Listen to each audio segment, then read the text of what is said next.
Hello dear students, this is the first video that I am going to add to the playlist called Stoichiometry. In this video, we are going to discuss relative masses of atoms and molecules and also past paper questions related to the topic. These concepts are from section 3.2 of Chemistry O-Level syllabus. By the end of this lesson, you will be able to define relative atomic mass AR, define relative molecular mass MR और ये दोनों definitions आपके syllabus में से ली गई हैं. And the next objective is calculate relative molecular mass and relative formula mass as the sum of relative atomic masses. यानी कि आप molecular mass को calculate करना भी सीख जाएंगे. आइए अब relative atomic mass की definition discuss कर लेते हैं. The definition is the average mass of isotopes of an element compared to 1/12 of the mass of an atom of carbon 12. इस डेफिनेशन का क्या मतलब बनता है? देखिए, हाइड्रोजन सबसे छोटा एटम है. इसका मतलब है इसका मास 12 टाइम्स छोटा है एक कार्बन एटम से. बाकी सब एलिमेंट्स के एटम के मासेस रिलेटिव होंगे इस सबसे छोटे एटम के मास से. कार्बन को स्टैंडर्ड इसलिए चूज किया गया क्योंकि ये बहुत स्टेबल है and it is found abundantly in nature. Carbon atom का मास जो है वो एग्जैक्टली 12 एटॉमिक मास यूनिट्स होता है. क्यों? क्योंकि इसके पास 6 प्रोटॉन्स और 6 न्यूट्रॉन्स हैं न्यूक्लियस के अंदर. AR does not have a unit. इसकी वजह ये है कि ये कोई एब्सोल्यूट मेजरमेंट तो है नहीं, बल्कि ये एक रेशो है जिसमें किसी भी एलिमेंट के एटम्स के एवरेज मास को कंपेयर किया जाता है with 1/12 of the mass of carbon 12. Relative molecular mass, the sum of the relative atomic masses of all atoms in a molecule. यानी कि एक मॉलिक्यूल में एटम्स के रिलेटिव एटॉमिक मासेस को अगर आप ऐड कर दें तो आपके पास रिलेटिव मॉलिक्यूलर मास आ जाता है. MR और relative molecular mass does not have a unit, क्योंकि फिर से ये एक रेशियो या कंपैरिजन है, इसलिए इसकी कोई यूनिट नहीं होती है. For ionic compounds, the term of formula mass is used. अगर आपके पास ionic compounds हैं तो उनके लिए आप relative molecular mass की बजाय formula mass की term use करते हैं, क्योंकि ionic compounds individual molecules नहीं बनाते बल्कि 3D crystal lattice बनाते हैं जिसमें countless ions होते हैं. इसलिए ionic compounds का chemical formula असल में एक फॉर्मूला यूनिट होती है जो आयॉन्स की रेशो को शो करती है. आइए अब रिलेटिव मॉलिक्यूलर मास की कैलकुलेशन डिस्कस कर लेते हैं. It is calculated by adding relative atomic masses of atoms in the formula of a molecule. For example, आपके पास हाइड्रोजन गैस का एक मॉलिक्यूल है, तो इसका रिलेटिव मॉलिक्यूलर मास कैसे फाइंड आउट करेंगे? ये फॉर्मूला देखकर हमें पता चल रहा है कि इस मॉलिक्यूल में 2 एटम्स हैं, तो पीरियोडिक टेबल देखकर हमें पता चलता है कि हाइड्रोजन का रिलेटिव एटॉमिक मास 1 है.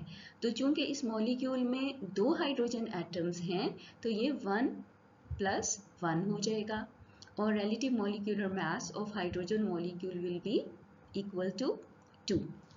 हमारा नेक्स्ट मॉलिक्यूल है ऑक्सीजन और इस मॉलिक्यूल का फॉर्मूला देखकर भी हमें पता चल रहा है कि इस मॉलिक्यूल में ऑक्सीजन के 2 एटम्स हैं. तो पीरियोडिक टेबल से हमें ऑक्सीजन का रिलेटिव एटॉमिक मास पता है, वो 16 होता है. तो चूंकि इस मॉलिक्यूल में 2 एटम्स हैं तो इसलिए ये 16 + 16 = 32 हो जाएगा, यानी कि ऑक्सीजन मॉलिक्यूल का रिलेटिव मॉलिक्यूलर मास 32 होगा. आइए अब नेक्स्ट कैलकुलेशन में हम आयोनिक मॉलिक्यूल्स ले लेते हैं। यहाँ पे आपने ये याद रखना है कि आयोनिक कंपाउंड्स के लिए हम रिलेटिव मॉलिक्यूलर मास की बजाय रिलेटिव फार्मूला मास की टर्म यूज़ करते हैं। हमारे पास कॉपर नाइट्रेट का मॉलिक्यूल है और पीरियोडिक टेबल से हमें पता है कि कॉपर का रिलेटिव एटॉमिक मास 64 है। इस मॉलिक्यूल में नाइट्रेट के 2 ग्रुप्स हैं, यहाँ हमें इस सबस्क्रिप्ट से पता चलता है। तो इसका मतलब है कि नाइट्रोजन के 2 एटम्स हैं और एक एटम का रिलेटिव एटॉमिक मास 14 होता है। अब यहाँ नाइट्रेट में हमें ऑक्सीजन के 3 एटम मिलते हैं और चूंकि नाइट्रेट के 2 ग्रुप्स हैं तो इसका मतलब है कि टोटल ऑक्सीजन एटम्स जो हैं वो 6 हो गए और एक ऑक्सीजन एटम का रिलेटिव एटॉमिक मास 16 होता है।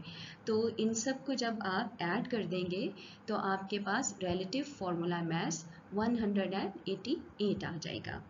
हमारा नेक्स्ट मॉलिक्यूल जो है वो हाइड्रेटेड कॉपर सल्फेट है।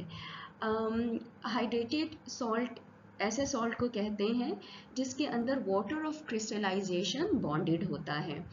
वाटर ऑफ क्रिस्टलाइजेशन जो है वो एक्चुअली एक specific number of water molecules हैं जो कि सॉल्ट्स के साथ या सॉल्ट्स की क्रिस्टल में बाउंड होता है और इसी की वजह से सॉल्ट क्रिस्टल्स की एक स्पेसिफिक शेप भी होती है और उनका स्पेसिफिक कलर भी होता है। जैसे हाइड्रेटेड कॉपर सल्फेट जो है वो ब्लू कलर का होता है। तो आइए अब इस कैलकुलेशन को भी हम देख लेते हैं। पीरियोडिक टेबल से हमें पता है कि कॉपर का रिलेटिव एटॉमिक मास 64 है, सल्फर का रिलेटिव एटॉमिक मास 32 है। हमें 4 ऑक्सीजन एटम्स दिखाई दे रहे हैं फॉर्मूला में, तो इसका मतलब है कि एक ऑक्सीजन एटम के रिलेटिव एटॉमिक मास को हम 4 से मल्टीप्लाई कर देंगे। अच्छा, अब आपने फॉर्मूला में ये याद रखना है कि ये जो डॉट दिखाया जा रहा है 5 वाटर मॉलिक्यूल्स से पहले, इसका ये मतलब नहीं है कि आपने यहाँ पे मल्टीप्लिकेशन कर देनी है, नहीं। इसका मतलब ये है कि कॉपर सल्फेट के मास में आपने 5 वाटर मॉलिक्यूल्स का मास ऐड कर देना है। तो इसलिए यहाँ पर हम प्लस लिख देंगे, 5 वाटर मॉलिक्यूल्स हैं और हम अपनी प्रीवियस कैलकुलेशन से पहले ही पता चला चुके हैं कि एक वाटर मॉलिक्यूल का रिलेटिव मॉलिक्यूलर मास 18 होता है। तो इसलिए 5 से इसको मल्टीप्लाई कर देंगे तो टोटल हमारे पास 250 आ जाता है। तो हाइड्रेटेड कॉपर सल्फेट का रिलेटिव फार्मूला मास जो है वो 250 है। आइए अब कॉन्सेप्ट चेकिंग क्वेश्चंस की तरफ चलते हैं। हमारा पहला क्वेश्चन है, the relative atomic mass AR of an element is the average mass of the isotopes of that element compared to another particle. Which particle is used for this comparison?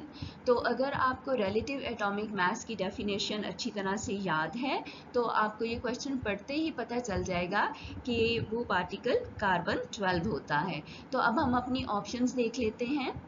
Option A says a proton, ये हमारा answer नहीं है। Option B says an atom of carbon 12।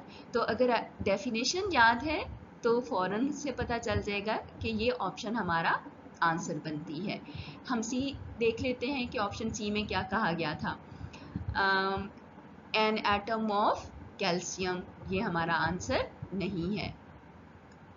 D में कहा गया था N atom of hydrogen, तो ये ऑप्शन भी हमारा आंसर नहीं है। So option B is the correct answer. Our next question is, which information is needed to calculate the relative atomic mass of an element? तो इसका मतलब है कि इस क्वेश्चन के लिए भी आपको relative atomic mass की definition बहुत अच्छी तरह से याद होनी चाहिए।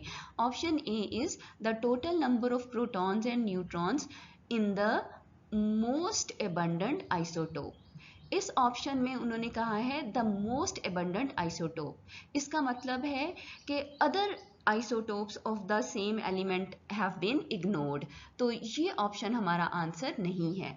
ऑप्शन बी में वो कह रहे हैं the nucleon numbers and the total number of isotopes. तो यहाँ total number of isotopes तो mention हुआ, लेकिन abundance percentage की बात नहीं की गई, तो इसलिए ये ऑप्शन भी हमारा आंसर नहीं है.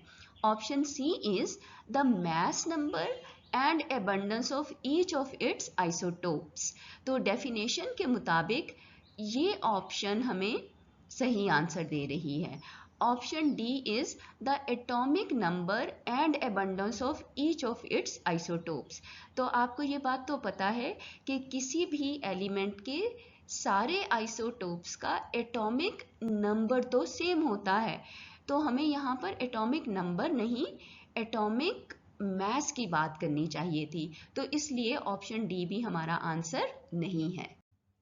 Next question is what is the relative molecular mass of sulphur dioxide. तो इस क्वेश्चन के लिए हम सबसे पहले सल्फर डाइऑक्साइड का फॉर्मूला लिख लेंगे, विच इज SO2. हमें पीरियोडिक टेबल से पता है कि सल्फर का रिलेटिव एटॉमिक मास 32 होता है, और इस फॉर्मूला से हमें पता चल रहा है कि सल्फर डाइऑक्साइड के एक मॉलिक्यूल में ऑक्सीजन के 2 एटम्स होते हैं, और एक ऑक्सीजन एटम का रिलेटिव एटॉमिक मास हमें पीरियोडिक टेबल से पता है कि 16 है, इसलिए इसको 16 को 2 से मल्टीप्लाई कर देंगे, तो हमारे पास आंसर जो है वो 32 प्लस 32 इक्वल्स टू 64 आ जाता है. तो सल्फर डाइऑक्साइड का रिलेटिव मॉलिक्यूलर मास 64 है, तो इसलिए ऑप्शन डी हमारा आंसर बन जाती है. नेक्स्ट क्वेश्चन इज हाइड्रेटेड निकल 2 chloride has the formula NiCl2.XH2O. It has relative formula mass of 238. Calculate the value of X in this formula. तो इसकी कैलकुलेशन बहुत ही आसान है. हम एनहाइड्रस पार्ट का relative formula mass find out कर लेते हैं, और फिर वाटर का relative molecular mass find out कर लेंगे. तो कंपाउंड का एनहाइड्रस पार्ट है NiCl2. पीरियोडिक टेबल से हमें निकल का रिलेटिव एटॉमिक मास पता है कि 59 है. एक क्लोरीन एटम का रिलेटिव एटॉमिक मास 35.5 है. यहाँ पर 2 एटम्स हैं, तो इसलिए 2 से मल्टीप्लाई कर देंगे तो वो 71 के बराबर आ जाएगा. तो 59 प्लस 71 इक्वल्स टू 130. तो ये एनहाइड्रस पार्ट का रिलेटिव फॉर्मूला मास आ गया. अब हम चले जाते हैं वाटर मॉलिक्यूल्स की तरफ.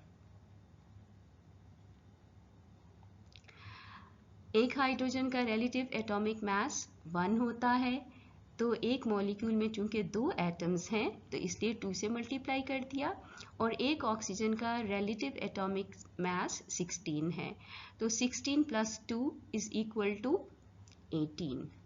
तो यहाँ पर हमारे पास 18x आ जाएगा. अब 130 को ऐड कर देंगे 18x में और इक्वेट करेंगे 238 से, तो इसका सलूशन हमारे पास आ जाएगा 238 माइनस 130. तो ये बराबर हो जाएगा 108 divided by 18 which is equal to 6. तो इसका मतलब है कि हमारे इस हाइड्रेटेड सॉल्ट में वाटर मॉलिक्यूल्स जो हैं वो 6 के बराबर हैं. I hope you found the video helpful. Please don't forget to subscribe. Thank you.